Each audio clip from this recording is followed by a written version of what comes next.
السلام علیکم۔ اردو چلت رنگ میں خوش آمدید۔ آج آپ کی خدمت میں ایک نیا افسانہ لے کر حاضر ہوئی ہوں۔ یہ ایک چھوٹا سا افسانہ ہے جسے افسانچہ بھی کہا جاتا ہے۔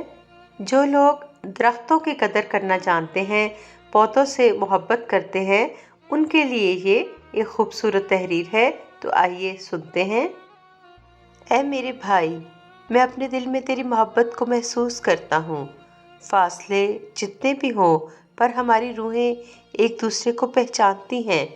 ہم ساتھ پیدا ہوئے اور بڑے ہوئے پر ہم ساتھ نہیں۔ اگر ہم ساتھ ہوتے تو ان پر لطف ہواؤں سے لطف اندوز ہوتے، چڑیوں کی چہچہاہٹ سنتے، انسان ہمارے سائے میں آرام کرتے اور بہاروں کے ہر رنگ سے لطف اٹھاتے۔ ہم موسموں کے ہر سرد و گرم، ہر خوشی و غمی کو ایک ساتھ محسوس کرتے۔ ہم ہاتھ میں ہاتھ ڈالے اور بھی مضبوط ہو جاتے، جیسے دو بھائی یکجان ہوتے ہیں، اور کوئی بھی طوفان ہمیں اپنی جگہ سے نہیں اکھاڑ پاتا۔ کاش یہ درمیان میں دریا نہ ہوتا تو کیا ہی خوب ہوتا۔ ہم دریا کے مخالف کناروں پر ہیں، ہم کبھی نہیں مل سکیں گے۔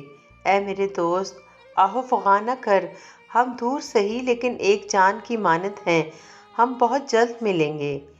ہوا کا زور بڑھتا ہے، ہوائیں طوفانی شکل اختیار کر جاتی ہیں، پہلا پیڑ دوسرے کو بچانے کے لیے تن کر کھڑا ہو جاتا ہے، اور طوفان کے تھمتے ہی وہ ایک بار پلٹ کر دوسرے پیڑ کی طرف دیکھ کر اس کے قدموں میں گر پڑتا ہے۔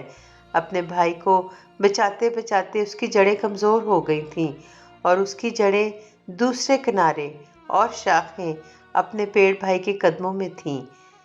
دوسرا پیڑ اپنے آنسو صاف کر کے کہنے لگا، آج ہم مل گئے بھائی، تمہاری بات سچ ہو گئی، ہم ایک ہو گئے، پر ہمارا ملنا اس جہاں میں نہیں، اس جہاں میں ہے۔